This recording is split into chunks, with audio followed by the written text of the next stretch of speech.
Hey guys, welcome back. In this video, I'm gonna show you how to leave a note on Instagram. Let's get started.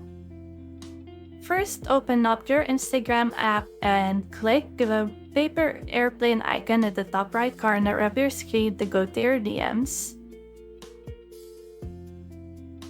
And at the left part of your screen, you can see your profile icon and just click the note or the plus sign.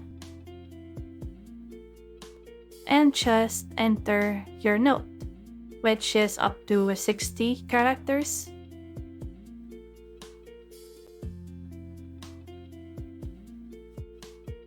You can set the privacy settings of your note by tapping at share it with followers you follow back.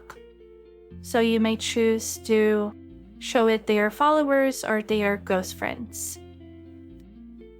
Once you're done, just click share. And that's it. That's how you leave a note on Instagram. If you have found this video helpful, simply leave a like below or subscribe because it helps me reach more people. See you soon!